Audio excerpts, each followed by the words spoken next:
is Islam protected, and yet criticism of Islam is regarded as somehow dangerous? Because we fear Islam. Islam is the dominant cultural force right now. Right now, the West has an identity crisis. We don't even know what our laws are going to be. We don't know what our values are. We've kind of rejected Christianity. We're erasing our statues, tearing our history down, changing our anthems like we have in Canada. We have an identity crisis. Islam knows who they are. They know what they want. They want a global caliphate. And so Islam is dominating the Western world. And right now, this is just an inkling of what the future is going to look like.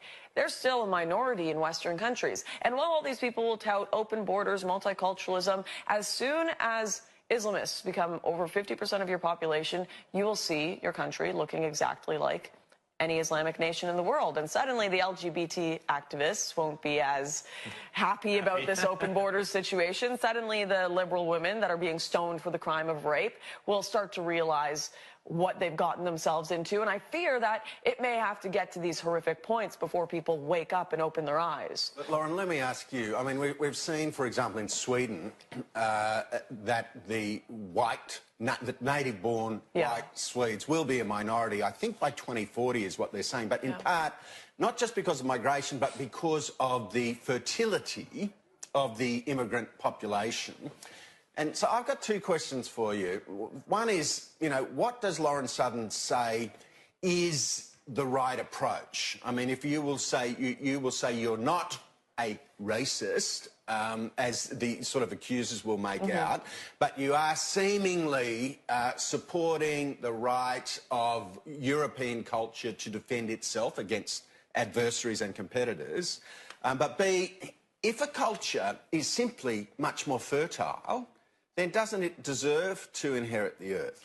Well, not when it was never put to a referendum. No one in Sweden or Canada or Australia, for that matter, was asked, do you want people with a completely different culture to immigrate here and create their own cultural enclaves? No one was asked. We believe in the right to sovereignty for every nation and every people in the world.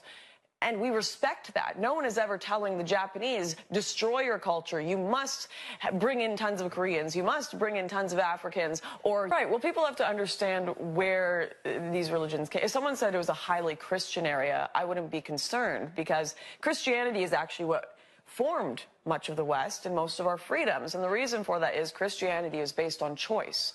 You can choose to follow God. You can choose to say goodbye. You choose to eat from the tree of good and evil. Right? It's all based on these choices that you make, and God gives you that free choice. Whereas Islam has always been based on submission. You submit to Allah, and you cannot leave or you will be killed. So is that a religion that is compatible with Western culture? No. And very well, have your faith. If everyone agrees with you and wants to live in a society under Sharia law, have that. But there was never a referendum here in Australia to bring that here. It was enforced and imposed on us by a small group of elites, as it has been all over much of the Western world.